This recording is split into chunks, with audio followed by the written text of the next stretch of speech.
Yesus, aku cinta padamu. Hidupku ada dalam tanganmu. Ku selalu berdoa, ku selalu meminta Engkau menjawab doaku. Yesus, ku agungkan namamu. Ku puji, ku sembah Kau selalu.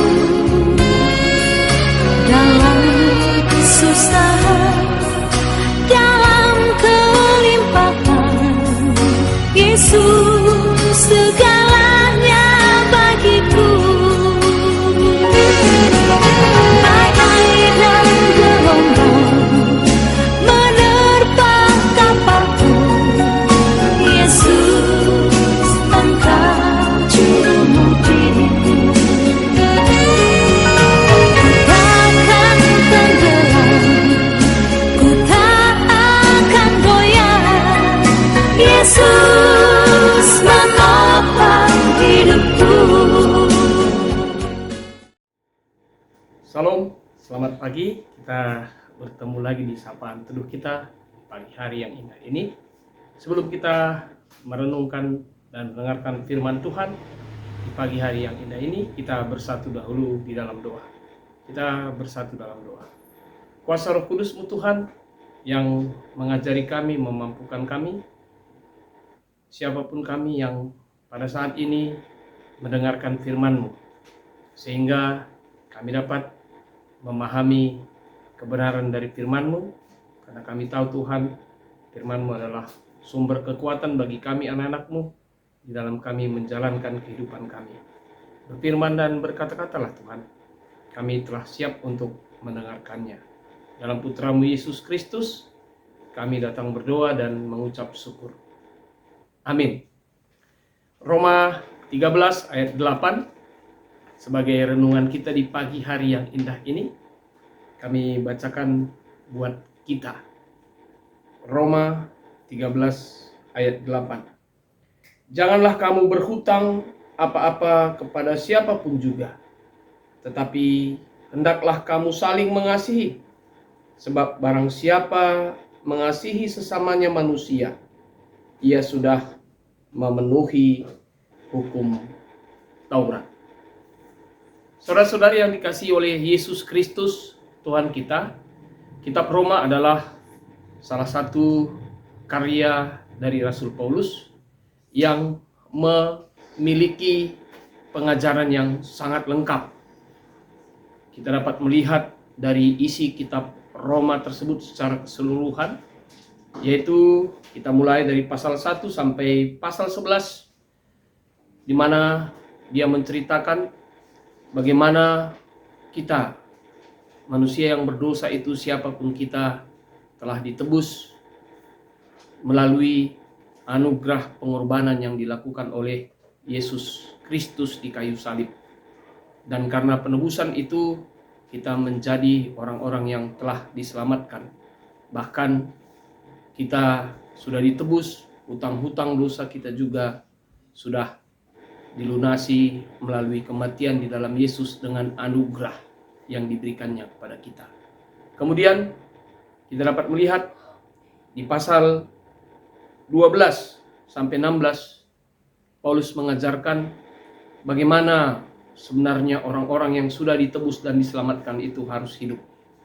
Secara khusus pasal 12 kita dapat melihat bagaimana orang yang sudah ditebus itu harus menjalankan tugas dan tanggung jawabnya dan kewajibannya, yaitu yang pertama, dia harus taat kepada pemerintah dengan membayar pajak.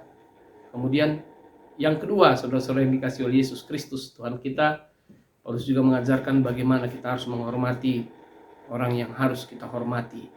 Dan dari peralihan inilah bahan renungan kita ditekankan oleh Paulus, yaitu pada ayat yang ke-8 dari pasal ke-13. Dia memulai dengan sebuah juga kewajiban yang harus kita lakukan, bahwa Paulus mengingatkan bagi orang yang percaya bahwa kita diingatkan supaya kita jangan berhutang apa-apa kepada siapapun. Sebenarnya Paulus ingin menekankan bukan tidak boleh berhutang, tapi ketika kita berhutang, maka kita harus melunasi utang-utang kita itu, supaya kita jangan disamakan dengan orang fasih, seperti apa yang tertulis di dalam Mazmur 37 ayat 21, bahwa orang fasih itu mau meminjam tapi tidak mau melunasi utangnya. Dan kemudian dia mengatakan juga apa yang harus kita lakukan setelah itu, bahwa dari kelanjutan pasal ini Paulus juga menekankan bahwa dengan kata tetapi, dia mengatakan bahwa hendaklah kamu saling mengasihi. Ya, jadi Paulus menegaskan bagaimana sebenarnya kita harus hidup, bahwa kita harus hidup karena kita adalah orang-orang yang sudah menerima kasih, karena kita sudah ditebus dengan darah pengorbanan yang dilakukan oleh Yesus. Hutang kita sudah dibayar. Dasar itulah yang mengajarkan kepada kita, dan Paulus mengingatkan kepada siapapun orang percaya untuk hidup saling mengasihi. Dan ketika kita saling mengasihi, sebenarnya kita bukan membayar hutang kita kepada Tuhan, tetapi ketika kita mengasihi, itu adalah salah satu tugas dan tanggung jawab kita. Dan ada beberapa referensi yang kami baca mengatakan bahwa mengasihi adalah sebuah hutang kita yang tidak akan bisa lunas dibayar. Karena ketika kita punya hutang materi, ketika dibayar sudah lunas, maka ketika kita mengasihi dan kita akan selalu berhutang, artinya kita tidak dapat melunasi hutang-hutang itu. Ini juga memberikan pengertian bahwa ketika kita mengasihi, kita diharapkan terus mengasihi, baik kepada siapapun, dimanapun, kapanpun, dan orang-orang yang bagaimanapun, kita harus mengasihi. Dan kemudian dilanjutkan juga, Paulus ingin menekankan bahwa ketika kita melakukan kasih, kita akan memenuhi hukum Taurat. Jadi sebenarnya ketika kita melakukan kasih, kita jelas tidak akan melakukan hal-hal yang berlawanan dengan hukum Taurat. Di mana dalam hukum Taurat kita tahu bahwa ada beberapa hal yang ditekankan, dan ini juga ditekankan di dalam ayat seterusnya, yaitu berzina, jangan membunuh, jangan mencuri, dan jangan mengingini kepunyaan sesamamu. Jadi ketika kita mengasihi sesama kita dengan kasih yang datangnya dari pengorbanan yang dilakukan oleh Yesus, maka kita tidak akan melakukan hal-hal yang tidak berkehendak dengan hukum Taurat. Jadi kita menjalankan aturan itu bukan dengan formalitas supaya kita kelihatan hidup di dalam aturan, tetapi kita menjalankan aturan itu berdasarkan kasih yang datangnya dari kasih Allah. Jadi dari bahan renungan ini jelas mengajari kita ada beberapa hal, saudara-saudari, yang dikasihi oleh Yesus Kristus Tuhan kita. Yang pertama, bahwa Paulus ingin mengajari kita menjadi orang-orang yang menjalankan semua kewajiban kita di dalam kehidupan kita. Karena Tuhan sudah menebus kita. Tuhan sudah membayar semua hutang dosa kita dengan pengorbanan yang ada di kayu salib. Dan pengorbanan ini adalah anugerah yang diberikan oleh Yesus kepada kita. Yang kedua, dengan dasar pengorbanan itulah kita diajari untuk hidup saling mengasihi. Karena Tuhan sudah menebus kita. Kalau disuruh kita membayar pengorbanan Yesus, maka kita tidak akan mampu membayarnya. Tetapi karena kita sudah ditebus, maka sebagai orang yang ditebus, kita hidup sama seharusnya dengan ukuran Kristus, yaitu melakukan kasih kapanpun. Itu maka dia mengajari kita untuk dapat hidup saling mengasihi. Dan dalam melakukan kasih, bukan hanya buat orang-orang yang seperti yang kita harapkan, tetapi yang mungkin tidak seperti kita harapkan pun, yang mungkin menyakiti kita. Mungkin saat ini ada orang-orang yang menyakiti kita. Mungkin saat ini ada orang-orang yang mungkin menyepelekan kita. Mungkin saat ini ada orang-orang yang tidak menganggap kita. Dan mungkin melakukan perbuatan-perbuatan, bahkan mungkin bisa mengancam kehidupan kita. Tetapi seperti apa yang dilakukan Yesus? Dia telah mengasihi dan menebus kita ketika kita berdosa. Jadi inilah kasih yang harus kita lakukan. Dan ini juga yang mengatakan bahwa kita tetap berhutang kasih kepada orang-orang yang hidup di samping kita. Dan ini tidak tertuju kepada satu orang saja, tapi harus dilakukan kepada semua orang. Kemudian yang ketiga, dengan melakukan kasih, sebenarnya kita sudah memenuhi hukum Taurat. Dasar kita melakukan aturan bukan supaya kita terlihat baik, bukan formalitas, tetapi dasar kita melakukan aturan karena kita hidup di dalam kasih. Dan orang-orang yang hidup di dalam kasih adalah orang-orang yang hidup di dalam aturan. Jadi wujud kita dalam melakukan kasih, hidup di dalam aturan.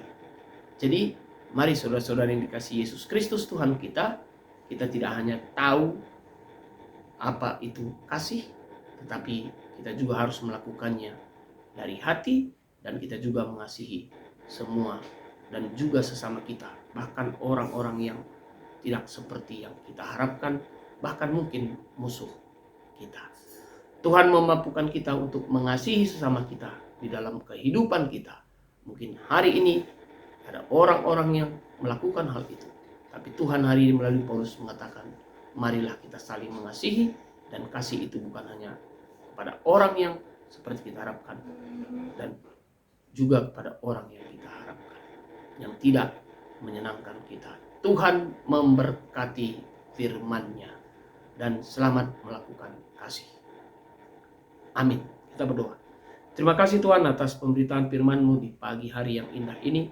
Kembali Engkau mengingatkan kami sebagai anak-anak-Mu yang percaya kepadamu, untuk dapat tetap menjalankan tugas dan tanggung jawab kami sebagai orang yang percaya.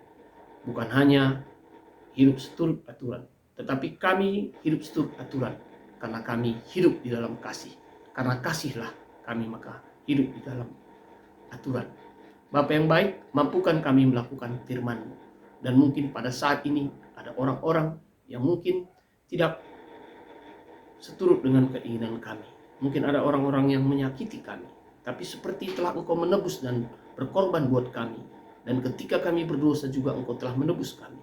Mampukan kami melakukannya Tuhan, sehingga kami tetap dapat mengasihi. Bapa yang baik, pada saat ini juga kami berdoa buat seluruh saudara terkasih kami, yaitu di perpulungan atau di jemaat-Mu P3S dan juga di Sampit. Mari Tuhan berkati jemaat-Mu tersebut dengan semua pelayanan-pelayanan yang mereka lakukan. Hamba-hamba-Mu yang bertugas, Engkau urapi dengan kuasa Roh Kudus-Mu, sehingga mereka menjalankan tugasnya dengan baik. Jemaat-Mu juga Engkau berkati mereka dengan urapan Roh Kudus-Mu di pekerjaan mereka juga. Tuhan memberkati sehingga mereka dapat menjalankan tugasnya seturut dengan kehendak-Mu. Kami menyerahkan jemaat kami ini ke dalam tangan pengasihan-Mu. Pada hari ini juga ketika kami menjalani aktivitas kami, Tuhan yang memberkati kami. Ini doa kami Bapa. Kami panjatkan kepadamu dalam satu nama, Putramu Yesus Kristus, Tuhan dan Juru Selamat kami yang hidup, yang telah mengajar kami berdoa. Bapa kami yang di sorga, dikuduskanlah namamu, datanglah kerajaan-Mu, jadilah kehendak-Mu di bumi seperti di sorga. Berikanlah kami pada hari ini makanan kami yang secukupnya, dan ampunilah kami akan kesalahan kami, seperti kami juga mengampuni orang yang bersalah kepada kami. Dan janganlah bawa kami dalam percobaan, tapi lepaskanlah kami daripada yang jahat. Karena Engkau-lah yang punya kerajaan dan kuasa dan kemuliaan sampai selama-lamanya. Amin. Selamat pagi, sampai bertemu kepada sapaan teduh kita di lain waktu. Salam.